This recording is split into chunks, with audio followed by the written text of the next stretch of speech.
of $600,000. All's on the line to play for here. Over to the hall.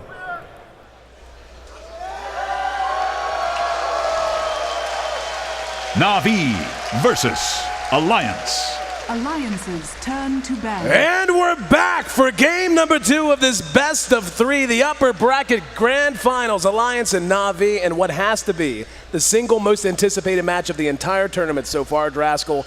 Both of these teams usually number 1 and number 2 picks when you ask ask people who they think will make it to the grand finals, and certainly one of these teams going to be punching their ticket coming up soon. Right now, Alliance quite a bit closer than Na'Vi. Beating Alliance just once is tough enough. Na'Vi going to have to make it 2 in a row to punch their ticket to the grand finals. But Alliance, they looked so good in game 1. Like you said, a lot of it came down to the draft. Masterful picks, masterful draft. They waited out the magic damage. They got the items they needed. And now Na'Vi up against the ropes, facing the possibility of falling to the lower bracket.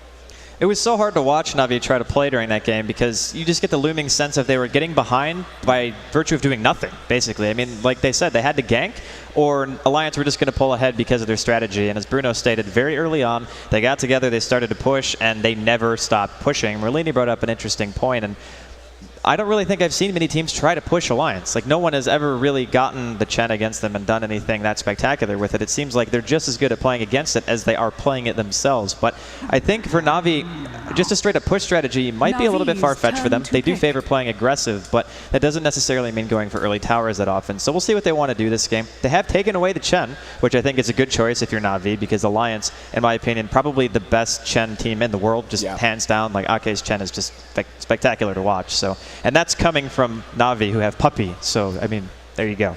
Nice frame of reference. And you know, something everyone has on their mind, as you said, Alliance, their coordination, the way they function as a unit, their cohesion makes it so hard to play those grinded out strats, to play those push strats. They are just so good at dealing with it. Na'Vi will land the Io. Second time in a row, we saw a pretty good performance out of Kuro. Unfortunately, things have obviously, you already went down all the reasons why. That Io just never really had a chance to use relocate. He just really wasn't an influence for the most part, had a few nice plays. With that pickup now, and again, what everyone's thinking, is this the kind of a game where Na'Vi throws a curveball? Is this the kind of a game where they try to get in Alliance's head? And they talked about it at the analyst desk before. You know, there was some mixed feelings in a lot of the community, including from Alliance, about what Na'Vi did in their Tongfu match. You and I had the pleasure of doing that. Absolutely insane. I'm not going to say the big boy's name, but it is something that might possibly be on the menu if Na'Vi really just wants to say, you know what? Balls to the wall, we're going for it. We're going to play Na'Vi Dota, not Alliance Dota. Alliance, though, does first pick the Naga Siren once again. We saw just how effective she is at shutting down any kind of aggression. Relocate ganks just are not nearly as reliable when Song of the Siren is a good way to shut it down. We'll see what they want to pick up with their second pick now. I'm a little bit happier with the first pick Wisp this game than I was last game, because the best thing you can do against a Wisp is to play 5-man Dota. And what did Alliance do last game at 13 minutes in? They just never split. So we're going to see Bulldog on his signature hero. And honestly, I feel like he should have 2 now. It should be more than just Lone Druid. It should be Prophet as well, especially after his performance so far here at TI3. But back to the Wisp pick, if you see the fact that the Chen's banned out, it makes it so even with split-pushing heroes, I think the reason they didn't want to pick Nature's Prophet against it is because Wisp is actually fantastic against split-push lineups. You can punish it very easily. So now not only do Na'Vi have to not worry about the 5-man as much, Lone Druid can still do it, but not quite to the same effect as a Chen, because a Chen's a hero who goes early mech. He just all-around plays well with the team. Now you're creating the opportunity to split the map. Did Na'Vi want to go for the Prophet here? It's a bit greedy, but Alliance have already shown the Lone Druid, and Prophet versus Lone Druid. Lone Druid will edge him out, but the Prophet can still do reasonably well in that lane. And finally, it gives Funnick a hero where he doesn't have to do Ancients. Oh, yeah, that would be nice, wouldn't it? The Lone Druid pickup to go with the Naga Siren, as we heard the cheer come up from the crowd. Obviously, Bulldog, one of the most famous Druid players on the planet. And I'll tell you what makes him amazing on the hero. He can play him in any way, any style that is needed by the team. How many times have we seen Alliance just say, you know what, we're going to offensively tri-lane just to throw Na'Vi or throw the enemy team off of their game. We'll leave Lone Druid to solo farm, and he'll get something stupid like a 16-minute Radiance phase boots. He has that ability. Or he can just go to the off lane, find his farm in the jungle later. He's still always finds a way to be relevant. Naga Siren's actually a hero that fits in pretty well with a push lineup if Alliance wants to go in that direction. The fact that she allows you to play a lot more aggressive with your pushes and with your ability to take fights early, because she can get you out of trouble if you overextend. So it comes down to what Alliance wants to build around it. Do they want to just build an all-around kind of prototypical lineup, or do they want to do something a bit more focused and specific? This, in and of itself, already is a game where I could easily see Loda wanting to pick up the Alchemist again, just because he does fit in with the front two they already have so well. I think Alchemist is definitely on the table here. I agree with you on that. And it's just going to come down to what Navi's actual game plan is. They could do something, honestly, like a DK mid, because we haven't seen what Alliance are going to pick yet. But having a Lone Druid and a Naga Siren, I'm kind of leaning towards them getting their hands on Puck for the second game in a row. Let's be honest, S4 didn't have a great start. He was kind of getting pushed around in lane by Dendi, and he ended up giving away First Blood too. And he still managed to come back in a big way and still be a very big boon for his team. So I want to know what Navi is going to ban here. They could potentially ban out one of those initiators, because when you see heroes like Lone Druid and Naga Siren together, the Naga Siren on her own really isn't that fantastic. You can stop a push, you can maybe try to turn around a team fight, but you need some real counter initiation to really make use of that song. So I'm leaning towards maybe that for Alliance, and we're going to see what Navi's ban is going to be soon. Well, you see they took out the gyro, and you're exactly right. That's a hero who fits into that exact mold you were talking about, being able to take and turn around a fight. They don't want to give that away to Alliance. Alliance getting rid of the OD. And really, both teams taking their sweet time. We could see them really burning through the reserve time, talking out this last ban. But both teams really, as you said, they can go in just about any direction. The only thing we know about Na'Vi is how aggressive they're going to want to be. That Enchantress, I would imagine, is going to be extremely active early on just to free things up. The IO, of course, will be paired with some hero at some point. We're down to 15 seconds on the reserve time right now for Na'Vi. So definitely sweating out the details. And they are going to go ahead and take out the Weaver. Alliances. So taking out the Weaver opens up the lanes a lot for Alliance, of course, and right now they have absolutely zero tools to deal with it. I mean, outside of a tether stun, there's no real lockdown, and overall it's a really tough hero for supports because he can just Shakuchi in, target you in the fights, and especially things like Wisp. He can kill the Wisp before the relocate counts down, so it's just a very scary thing to have to deal with. And of course, depending on what kind of carry they're going to partner it with, you might not even necessarily be able to stop the Weaver in a side lane push, where heroes like Nature's Prophet, you probably would be able to. So another ban coming out from Alliance. It's actually going to be the Bounty Hunter, which obviously synergizes well with Navi's style right now. You can look for the kills, you scout it out. It's very typical to see that hero partnered with Wisp just because of how good he is at finding heroes by themselves. And that kind of says to me that Alliance maybe aren't looking to play the 5-man style this game. They've avoided the Chen, well, not avoided, the Chen got banned. They didn't pick the Enchantress, so Navi got their hands on it. Maybe Alliance are actually looking to play something a little bit different this game. I wouldn't be surprised to see them go back into something super late game oriented, like even, dare I say, a Coddle PL, but it is on the table here. Absolutely. I really love that Bounty Hunter ban, because what is it that determines an IO's success when it comes to relocation gangs? It's almost always warding and vision, and of course being able to bring down towers, allow you to explore the jungles more often, etc.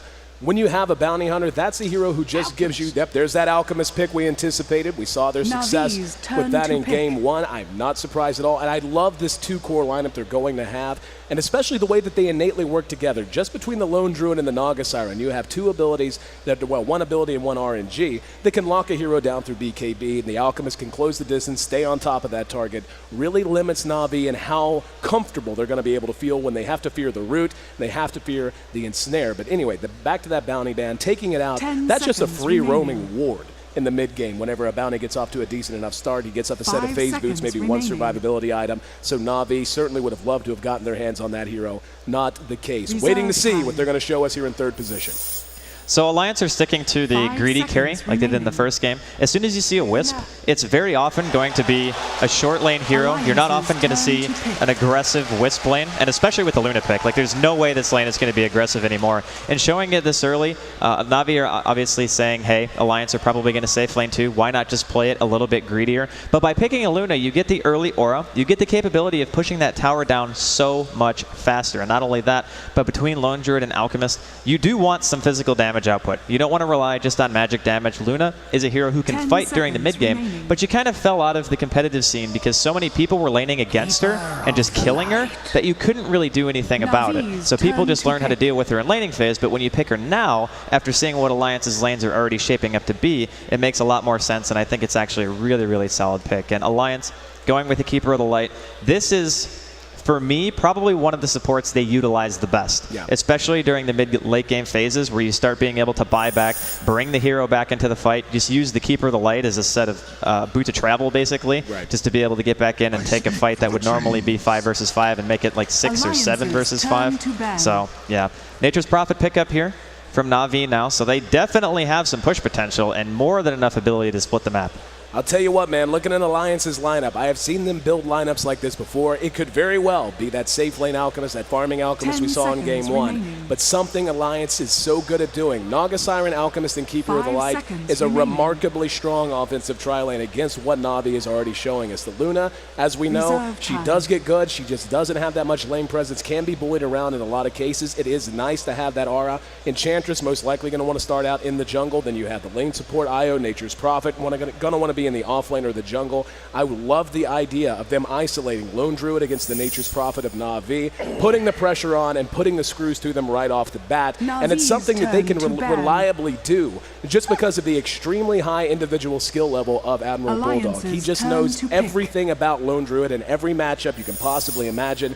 Rarely does he make mistakes, and more often than not, when isolated and left to himself, when you have the aggressive potential of the Keeper, Alchemist, and Naga Siren, he's going to find his farm and get his items very quickly and then just be able to dominate using his bear to push down towers in the mid-game and creating problems all over the map.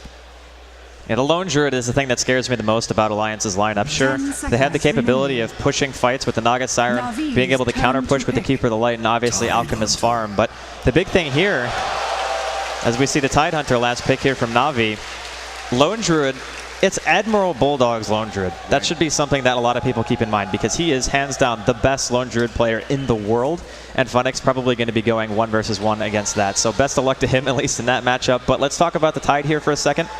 The only person on the side of Alliance who's buying a BKB is the Alchemist, and that is the best hero for counter-initiating after Song of the Siren in the game, hands down.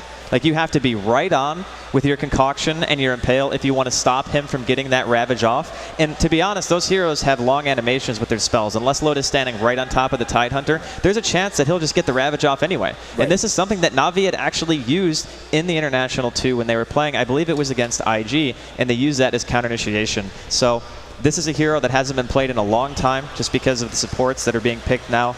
But still, I'm really glad to see him here. I think it's a really solid pick, and it's going to be a super early push versus kind of a mid-game push-oriented team of Alliance. See teams beginning to leave the well. We'll go ahead and run through our lineups as the good luck have funs go off. On the side of Na'Vi, we'll have Puppey playing on our Enchantress. Luna going to be handled by Havost. Tidehunter, the surprise pick. That's a Dindy Tide if you didn't know. He'll be setting up shop in mid by all accounts. Kuro for the second game in a row going to be back on Io, and Funnick going to be handling the Nature's Prophet. On the other side of the river, we got S4. That's the mid player taking the Nyx into that mid lane perhaps. Keeper of the Light going to be played by Ake. We will have Loda back on Alchemist for the second game in a row. That's going to be EGM. Once again back on the Naga Siren for the second game in a row as well. And the man himself, Admiral Bulldog on his signature hero, the Lone Druid. So there's a couple of things here about the defensive tri-lanes of each team. Alliance, of course, they're going to get their hands on the Keeper of the Light, which means that you can stack the jungle, you can spam Chakra, you can even duel a jungle if need be to make sure that EGM actually gets something out of it too. But unlike Game 1, where Na'Vi had 2 supports who both needed to pull, they actually have an Enchantress this time. So they're not just going to fall really far behind in the laning phase. And yeah, it just shows it right there. They have the highest GPM because they're just so amazingly good at utilizing the map. But this time, Na'Vi aren't really in the same exact position. They have a chance to actually only pull with 1. They don't have to split the experience between the 2 supports, and they have a dedicated jungle. So I do like this. It's a little bit more stable from Na'Vi. It's not as gank reliant as it was in game number 1. Luna late game obviously is one of the strongest heroes that you're ever going to see due to the way that she builds. Her mid game is definitely strong. I think this is going to be a really close one. I'm actually really surprised that Alliance is not offensively tri-laning this. I genuinely am. When you look at just how susceptible this could be, and we can see the creep skipping being done by Bulldog using the bear to pull creeps, Kuro and Puppey doing their best to try and block this out. The bear's going to should be able to get away. It's going to be at about half health by the time all is said and done. Now, the Ancients are spawned. If they do this right, I actually saw, it might have been Na'Vi that did this the other day. Bulldog's going to go ahead and come on down, meet up with the bear just to try and ward Kuro away. And this is actually a little bit more subtle than it seems. Kuro gonna go for it. Nope, didn't get there in time. Bulldog should be able to get back before Kuro can snag the creeps. No, he actually looped him back around. And nope, not going to get him. So Bulldog going to get a free wave. So little creep skipping, a little free experience for the Bulldog. Here in mid, Dindy setting up shop against S4. Interesting matchup. Two melee heroes in the Nyx Assassin versus the Tide Hunter. Tide very often can rely on Anchor Smash to last it, and even with mana burn, Anchor Smash only 30 mana points to cast, so shouldn't be too much of a problem. The one thing about getting Anchor Smash, though, is you can carapace it. As we can see, S4 just does it right there. It's pretty easy. The cooldown, of course, on carapace is really long at level 1, 23 seconds, but Dendy's still taking quite a bit of harassment damage. Once he gets the bottle to him, though, it should be no problem. He'll be able to outpush S4, no issue whatsoever, and of course be able to have a little bit better chance of going for the runes. But again, that's all based on what the supports are going to be doing. And speaking of support movement here, we have Kuro and Puppey. They're going to be smoked up, walking behind the tier 1. Admiral Bulldog really needs to be careful. Bulldog usually with a great sense for this, and now he's going to realize too late just how much trouble he's in. Tether stun to lead things off. He has nowhere to go, doing some damage. He will not be able to get him in. First blood goes to Kuro. Havos was taking a bit of damage, but in the end, well-executed gank by Na'Vi. And getting things going right off the bat, Dindy giving a little bit of damage to S4, but in the end, Bulldog right back up, already taking more damage, will be netted down.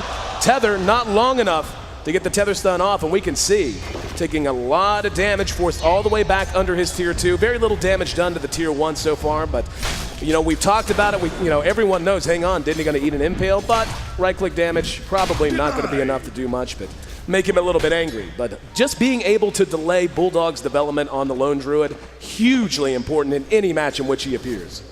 Yeah, and the poor guy right now doesn't even have a bear. I mean, this is a really sad Lone Druid at this point in time. He's only level 2, and Na'Vi, they have the capability of doing that, whereas Alliance can't really do the same thing with their supports. They're far less likely to move. These supports are essentially built to stack and farm the jungle, which is still going to be good for them because they're going to get experience and gold, but that also means that their offlane tower is going to be dying quite a bit faster unless Alliance do what they're doing now. And very nice play there out of mid. As we saw, Dindy twice faked the Anchor Smash to try and prompt the carapace. Finally got him to bite on it once. 1-0. Na'Vi leads at 3.5. We can see EGM, Loda and company wanting to bring down this top tier 1. Havos just happy to sit back and farm for the moment. Funnick is sitting at just level 1, so it has been quite a struggle for him. There's the Coddle Blast, as our buddy Toby would say, also known as Illuminate. And Ake rotating down to try and put on some pressure. Bulldog making his way into the jungle. Just has to abandon that bottom lane. Really no way for him to expect to get anything else at this point.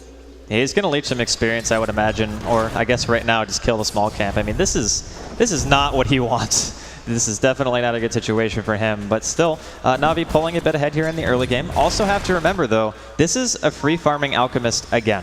And he's going to have his Midas at about the same time he did in the last game. So we're looking at 4.5 minutes, 5-minute Midas coming out from Loda. I think, though, Na'Vi can punish it this time. Again, because of the fact that Kuro doesn't have to worry about splitting experience with any other support. He can pretty much do his own thing, get to level 6 a little bit faster.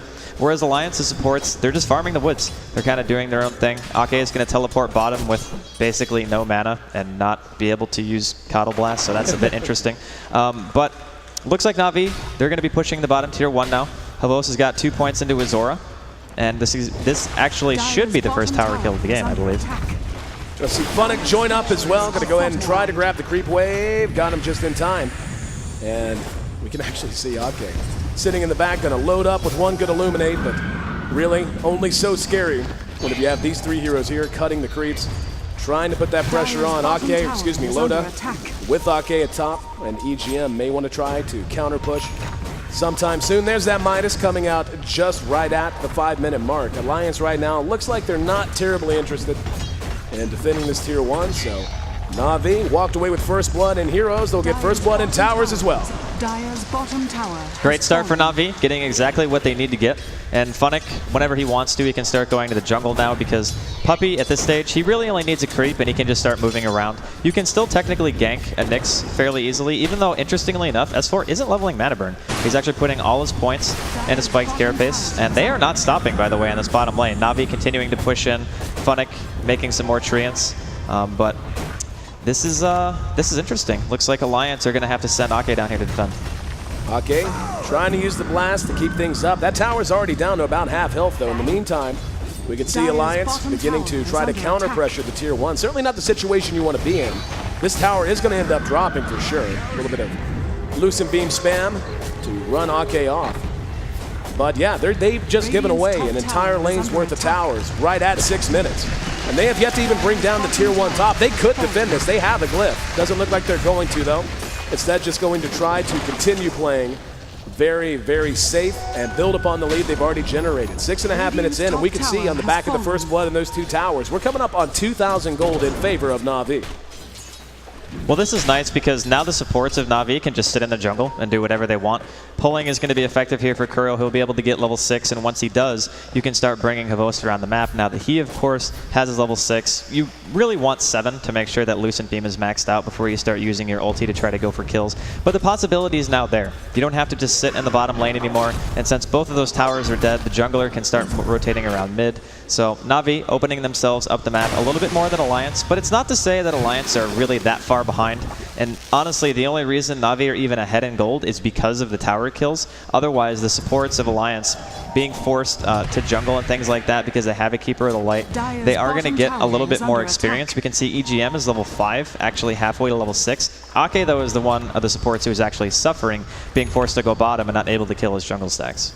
You see Luna is going to go ahead and straight up buy the drums. Very typical build coming out of her. Drums, BKB, very, very solid. Still sitting on just the tier 1 boots. See if she wants to go with the Tranquils and everything else. But Havost getting himself into a position where he can fight. Going to be very important. Again, you have an IO, you have a global presence ×2 in the Nature's Prophet. And the IO, that's something they're going to want to start putting through its stretches very soon. Loda, of course, with that Midas, we saw just how quickly he was able to get up the key items he needed the most, namely the BKB and the Shadow Blade. And those items came out so fast in Game 1 that it almost felt as if Na'Vi was taken by surprise. They just so completely ran out of momentum. There was very little they could do once things got out of control and they lost 2 team fights in a row. Still very early on, though, sitting at 8 minutes in. And both teams, and really not as much movement as I would think. I mean, again, you have Relocate, IO, taking a look at his level. He's almost level 6. Well, he's level 5 now. He'll be making his way to level 6. Once we get there, that's bound to be the word go for this Na'Vi squad. Now he really needs it. S4, he's got a double damage. He's looking for Funnick bottom. Funnick going to be impaled here. He's trying to TP away. DD. He's going to sprout himself in, and he can't get in. Doesn't have the impale or anything else to seal the deal. So Funnick dodging a bullet there, or a pincer more accurate. Dire's middle tower is under attack. At middle lane, Ake is doing some counter pushing here. Coddle Blast only level 2, and that's how powerful it is. This is another reason why Luna hasn't really seen a whole lot of play lately, is because she's so weak in the early game. She needs BKB. Drum's obviously a good choice as well, just for the sole purpose of giving you that added mobility and the extra health as well. But Na'Vi really want these towers. They want to try to open up the map as soon as possible, because the more room you have to use, the better heroes like Nature's Prophet and Wisp actually become, because you can sit on opposite sides of the map. And top lane, Top lane, we're going to have Dindy able to TP away in the meantime in mid. Is under attack. Tier 1 will end up dropping. Dindy hooks up with the rest of his team. Now Dindy is level 8, and he is making his way towards a mechanism. We see Puppey kind of out by himself at the moment. He's going to spot out Bulldog, and he's got a whole team behind him. Let's see if they want to react. They're going to push on through. And the threat of Dindy's Ravage makes it so difficult for Alliance to come to a fight right now. That greedy build from Loda will pay for itself eventually. But for right now, he really can't contribute a whole lot of anything.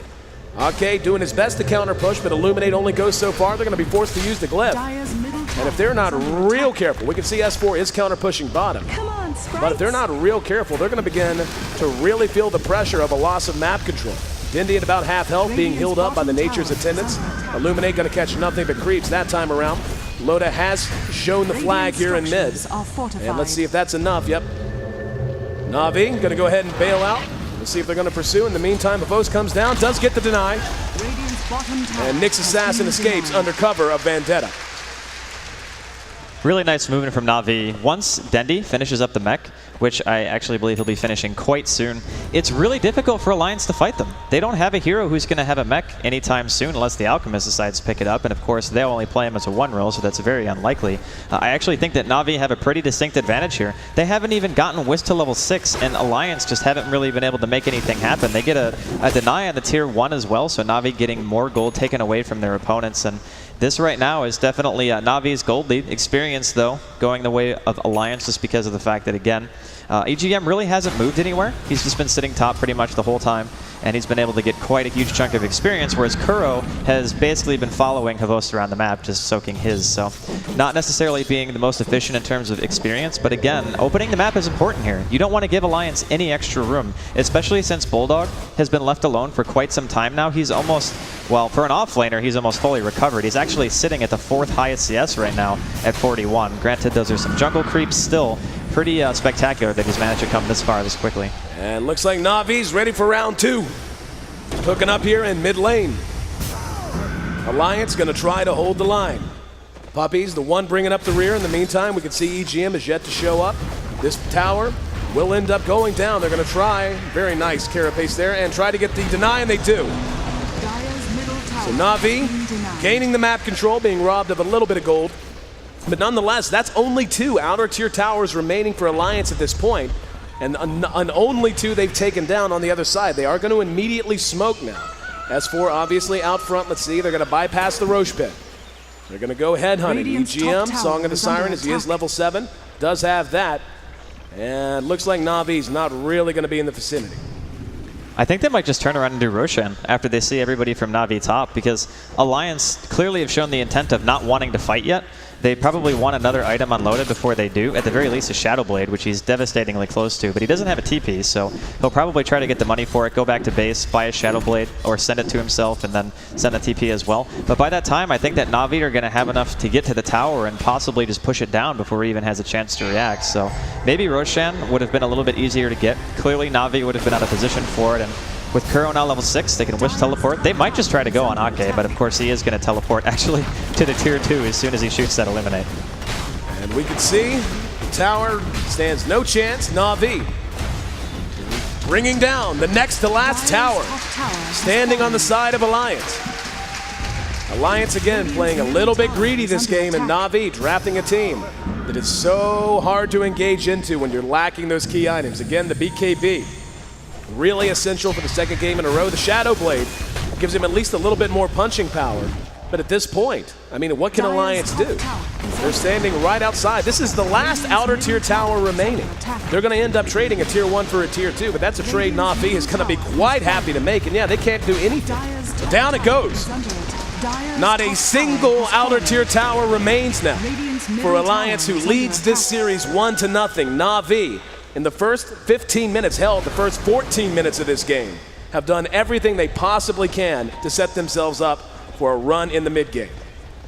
Well, Alliance definitely the ones being pressured here, no doubt about it, and trying to find room to farm against a Wisp and a Nature's Prophet when you don't have any outer tier towers, that is going to be a tall order to fill, and Na'Vi smoked up, potentially looking for a gank. Looks like they're going to try to go for Bulldog, but when you have full map control like this, I think it's almost in your favor to just do Roshan. I think, yeah, that's probably going to be their choice. They do have heroes who can tank it.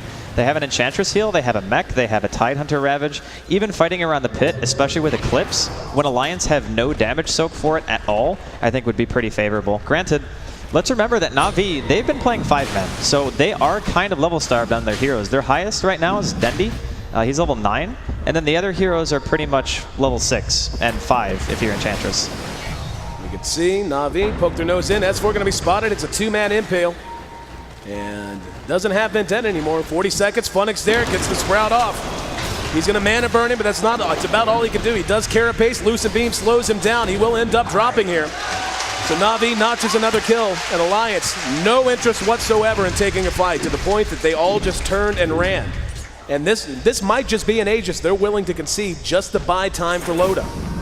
Yeah, but is buying time really going to do enough for them right now? They need more, actually. Admiral Bulldog is doing some lane balancing here at bottom while Roshan is being attempted by Na'Vi, so he's trying to go for the Radiance. He actually has enough for a Relic at 15 minutes. I mean, to be honest, the recovery rate of Admiral Bulldog this game is completely insane. Yeah, he's got his Relic at 15 minutes after starting off getting First Blooded and being a level 2 with no Bear. So Na'Vi, in the meantime, they do secure their Aegis. Havost is going to pick it up. But at some point, these heroes are going to start to need some levels. I would actually like to see them maybe split it for a little while, get Havost to level 11. Level 2 Eclipse is significantly better than level 1, and you can actually maybe crack the base at that point. But then again, giving time to Loda is probably something they won't want to do, considering he's over halfway to his BKB right now. I don't know, this is still tough for Na'Vi. Even though they have all the towers down, the game still feels very, very close, and it's only going to take one fight for Alliance to crack the game open. The game feels very, very close because it still is, at least by the metrics. You're talking 2,500 gold, all that separates these two teams. The experience is actually, as you mentioned, in favor of Alliance. And yeah, cracking tier 1s and tier 2s, taking Roshan's one thing. When you're talking about it, they are under the gun to begin taking tier 3s, or at least applying adequate pressure to force Alliance back into the base, force Loda off a farm, slow him down. This is where things, as you said, really do get tricky. We can see with that Aegis, they are emboldened a bit. A DD on Havos certainly going to help them a bit. Hey, they might get a free bear if they can catch it. Bulldog gonna lose a bear, 300 gold. Picked up by Havos there for free. Certainly a nice bonus for him, but more importantly, with only one bear at his disposal, Admiral Bulldog, with the relic on the bear even, still not going to feel all that scary. If they can get the bear one more time, he'll be fresh out. And they are trying to crack it. Dindy with plenty of mana. He's actually picked up a plate mail on top of everything else. His farm has been so good. And the rest of Na'Vi sitting right at the foot of the steps with him. Alliance has to gather, but at the moment, it looks like they will go ahead and pull back. Now, this is actually, if they're able to force Na'Vi back, this is a significant win for Alliance. The more time they can buy for Loda to get out onto the map, he only needs another 100 gold for his Mithril Hammer, so now he has it, only needs 1,300-ish to finish his BKB. That BKB is going to be a game-changing item when it does come out. Now the question is it going to be game-changing enough? Because the rest of his team is not going to be as fortunate as he is, and unlike Gyrocopter, you can get kited out pretty easily by Luna. Luna's the fastest hero in the game, so can he actually stick to a target without the help of his teammates like EGM being able to ensnare and a stun from S4? Because once the Luna gets a BKB as well, her ultimate is more of a contributor to a team fight than an Alchemist single target damage at this point in the game. That's why I wanted to see them split up maybe a little bit earlier and try to get some more experience on Havos. But they back up. Giving an opportunity for Loda to farm a BKB is, of course, going to be an inherent risk for the reasons that you stated.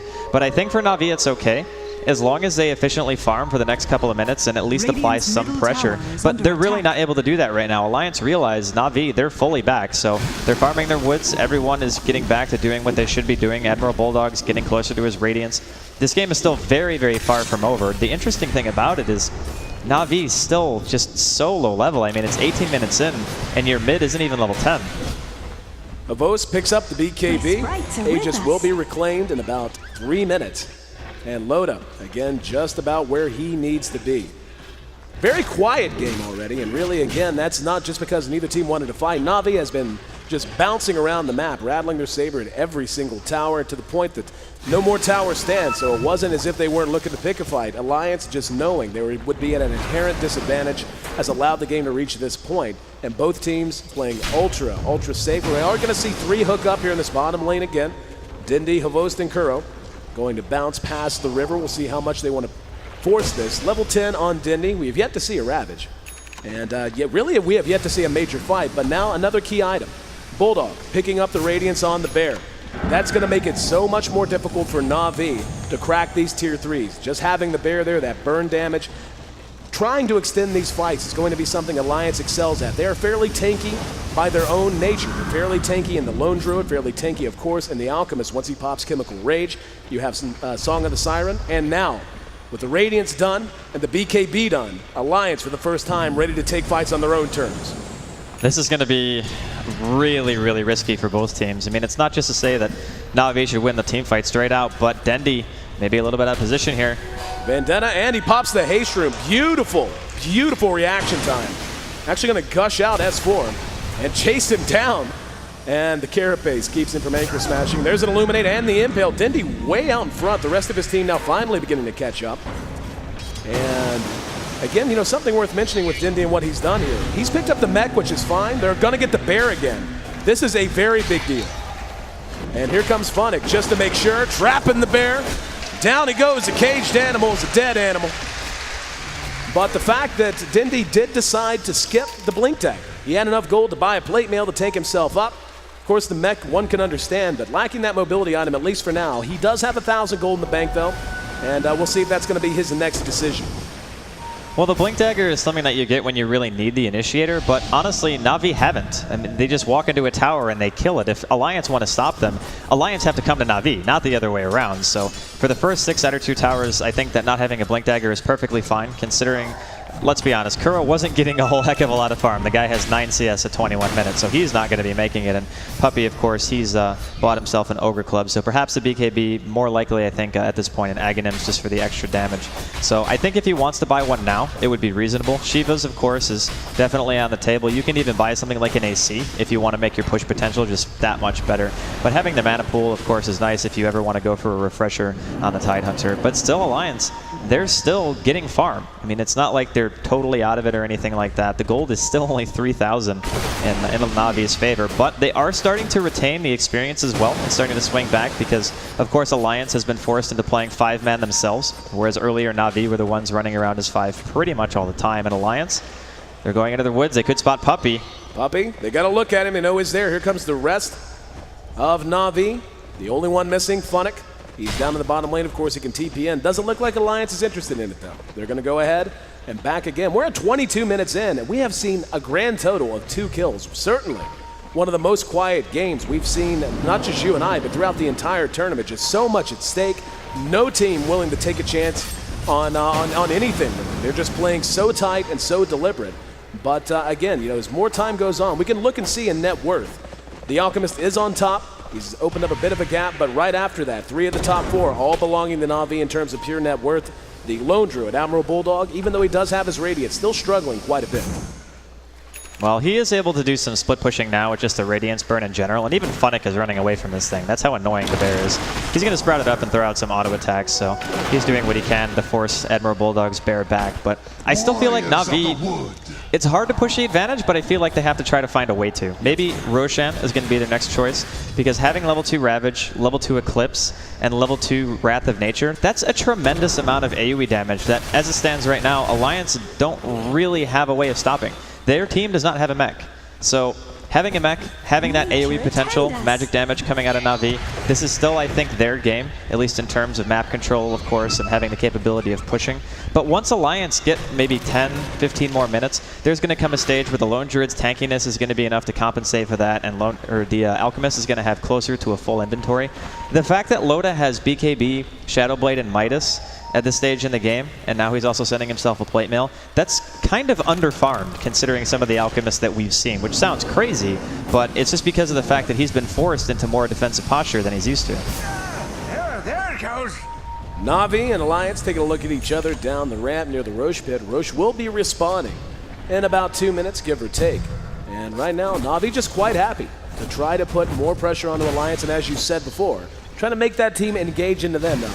Loda and company do have the ability to engage into them, especially now Loda with the plate mail, his armor going up significantly. He now has 13 as opposed to the previously low total. And they are going to go ahead and try to push the tier 2. That's going to open things up for Na'Vi if they want to try and rush down the tier 3. Don't think this is going to work though. They can try to defend this, but this is where that bear does get dangerous. Now he is going to be sprouted in. Here comes the TP in. Let's see if they want to engage. There's an Illuminate as they try to pull back. Here we go. Unstable Concoction on the Din of the Impales there as well. BKB is activated, and Song of the Siren comes in. Havos with the BKB. He's isolated. Waiting on Kuro, just buying time. The Illuminate cleans away the creep wave. EGM and Loda pull back. Havos will be able to track him down and get the kill. That's a double kill going their way. The Nyx Assassin dropped as well, but look at bottom. Kuro and Funnick hooked up in the shadow of the tier 3, trying to split push this down. AK there, throwing out the Illuminate. And here comes the rotation of Loda. They're going to engage and sprout on AK, but Funnick going to be blown up. The Illuminate seals the deal. Kuro doing what damage he can. Might be able to right-click AK. Nope, one charges. Pretty good. No! Double KO for the supports. They end up trading a couple more away apiece. The dust settles, though, make it 5-2. That tier 2 still standing for Na'Vi. That song by EGM actually totally backfired for them. They used the song to try to stop the Wisp TP from getting a counter kill, but that song actually saved Dendy's life. So they weren't able to take him down. All in all, the 2 pushing bottom actually end up going down. Roshan spawning right now, so I think that Alliance might have a little easier of a time getting in position, but again, we still haven't seen a Ravage, if I'm not mistaken. Nope. Yeah, 25-minute game. Not a single Ravage was used that day. But yeah, Alliance, they're going to be going for Roshan here. They do have a bear. Actually, this is only one Bear Roshan, so if they want to react to this Roshan, they're going to have to start making their way there now. Havos does not have a lot of HP right now. He really needs that Wisp to be there just to be able to use an Urn on him. But yeah, they can't fight with Havos this low health unless Puppey has a heal. Gonna go ahead and use Nature's Attendants, taking their sweet time. Roshan down to about half health. They are gonna be able to engage this if they really want to, throwing out the Sprout, and that's enough. Showing the flag and forcing Alliance to back out, knowing that Na'Vi ready to come in force. And as you said, Dindy has not used a single Ravage. Now Na'Vi might take a run at the big boy. Here we go. They move in. Alliance is on the high ground. Illuminate does a smidgen of damage. You see the Roshan spell shield popped. Funnick off by himself, trying to watch for the end around. Roche just south of half health. Let's see how and when Alliance wants to go for this. Na'Vi is committed. Havost is way far back, as is Dindy. They are in there until Roche drops or until Alliance comes in. Here we go. There's the acid spray. Loda's going to go for it. S4's there. Tether stump. BKBs are up. There's finally a Ravage. Got S4. Rest of the fight engaged outside. There's an Illuminate that connects and a Riptide as well. Dindy trapped inside. Havost will drop. Lone Druid able to get him, and Dindy now being beautiful. Blinding light knocked it back, but here's the Eclipse. The Eclipse doing good damage. Loda has to make a run for it. No, sir. Killed off as he tried to make it uphill. Roshan still standing, as is Puppey, as is Havost. Took a buyback or two, but Na'Vi take what could be the most important battle of the game so far. No, Song of the Siren. Here comes the Bear. Can they do it? Nope. Thinking better of it. They're going to try to force him out. Havost is in trouble. Illuminates there. Havost is gone. Puppey is gone. Roche is gone. Loda, with the help of EGM, Admiral Bulldog, and Ake, caught Na'Vi playing greedy, their hand in the cookie jar, and steal themselves an Aegis. What a turnaround from Alliance. I thought after the double buyback for Na'Vi that they would at least be able to secure Roshan, but the song from EGM, much better this time. They managed to get the concoction inside of the pit and basically just instantly kill the Luna, and that's one of the weaknesses of the hero. She just is not that durable without her BKB up, and you can focus her fairly easily. But the important thing to note here, Loda now level 16. His levels have gotten completely out of control right now. They get the tier 2. Alliance, they overcome all these disadvantages, having all your outer tier towers taken away. They've almost equalized it. They even look like they want to try to crack the base. There's no glyph right now on Na'Vi, and Ravage isn't up for another 45 seconds. This is, of course, the reason Tidehunter is so rarely seen now. Such a slave to his cooldown, and Dindy's out there a bit. Can they grab him? It's there on the Puppey. They're going to engage off of a Kuro, and Puppey are in trouble.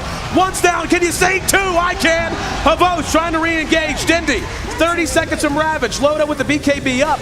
Doesn't want to turn and fight. Looks like his supporting cast has to pull back. Funnick tried to re-engage. Will be ensnared down. They're going to try to finish him off, and they will. S4 very close to death. Carapace through that last impetus, and Dindy chasing him down.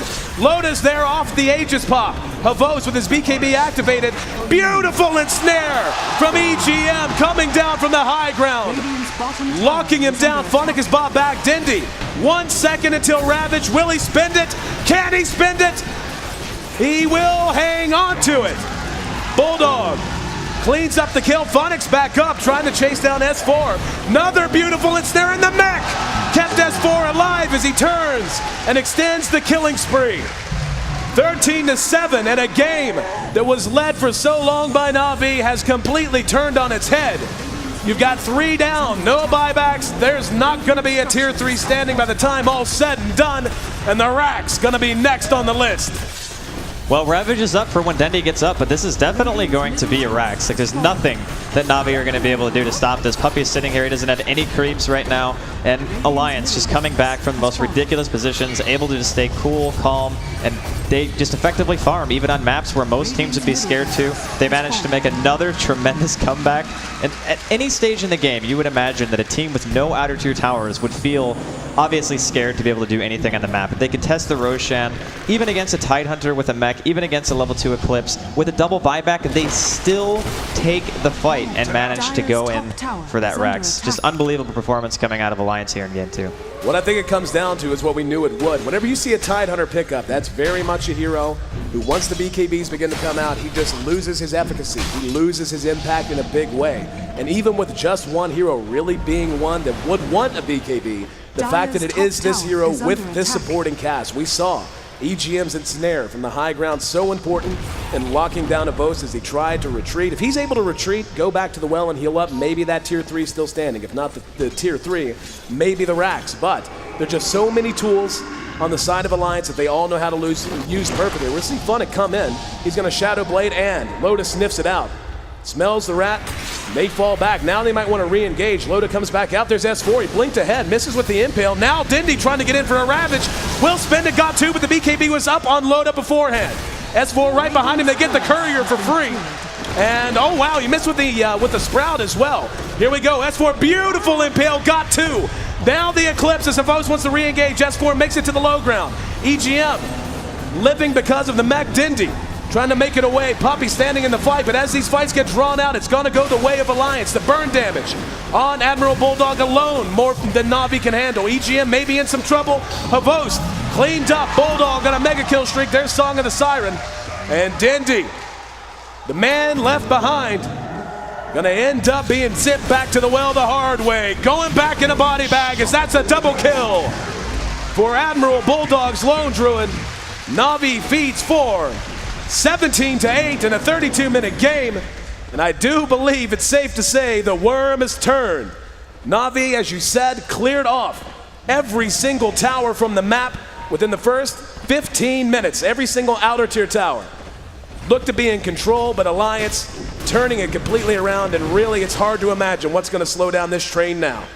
You know, it's a bit ironic after watching the way this game turned out, like Na'Vi basically losing the game because of the way Roshan went. If they had gotten there, Roshan could have been completely different. They might have had enough momentum to push into the middle racks of Alliance. And when you're a racks down against a Prophet team and a Wisp, it becomes significantly harder. But they lost the Roshan fight, so now looks like the base is going to get taken down again. Top lane fully exposed, no Glyph, no Ravage up on Dendy for another 50 seconds, and Alliance seemingly might actually be taking this 2-0. Havosh is going to be chopped to pieces, can't even get away. Loda large and in charge, and with these kills, there it is. GG! In a match that was as highly anticipated as any in the history of Dota 2. Alliance puts together a 2-0 blanking of Na'Vi and punches their ticket to the grand finals. GG, well played indeed. Great performance out of Alliance. Even with very little map control, they managed to find farm. They managed to get the core items that they needed on every hero, win that really clutch Roshan fight, even after Na'Vi had the double buyback, had the Wisp teleport back in with the Eclipse, and managed to turn the game around completely after, well, more or less one fight. So spectacular performance out of them, and congratulations, well deserved. Absolutely, and really, I mean, 33 minutes, 7 seconds, the official game time, 9-20, the final kill score we saw at Draskell. These two teams out to play hard, but really Alliance, and this is what has characterized their entire run through the International, holding things together, keeping things calm, not allowing setbacks. Well, I mean, can you even call it a setback when you lose 6 towers in 14 minutes? Nonetheless, Alliance punches their ticket to the grand finals, guaranteed $600,000 in cash that they've now earned themselves. Na'Vi, not out yet. They drop to the lower bracket. We'll see if they can fight their way back up from the bottom. I may see that Straskell throwing it back out to the analyst desk so they can break it down. Thank you, AC and Draskell. Yeah, Alliance and Na'Vi, we won't be seeing any more of them today. They will wait to play until tomorrow, but Alliance are guaranteed a top 2 finish. I didn't think they'd win 2-0. I thought they might have been the favorites going into this. I thought so. But me too. Come on. How many towers in 14 minutes? 6, and they have a Nature's Prophet. I was kind of surprised that the Nature's Prophet didn't end up finishing a sheepstick or finding more farm, to be honest, because they really needed that. I was talking to Toby backstage, and I was telling him how Na'Vi should have this game, and I expected them to breed spades at the 16-minute mark. They went uphill at 16:40. And I thought they should have just continued pushing in, because I really felt that Na'Vi had the better lineup. This was sort of an old school lineup we saw a lot of in 2012, and it requires a lot of balls to enter the base with, and Na'Vi sort of seemed to lack that. And if there's any team I'd be surprised by not having the cojones to go into the base, it'd be Na'Vi, and I don't know why they didn't. I think they were too frightened by the Keeper of the Light. All right, well, yeah, certainly sometimes just the magnitude of the match at hand can change how you think and play. But a team that seemed to handle the pressure will, of course, Alliance, and that's where we're going now with a post-game interview with S4. Thank you very much, James. Yeah, S4 is here. And first off, congratulations. Quite a bit of a comeback there in that last game. How did you do it? We knew what they were going to do. They were going to take all our towers and just 5 men.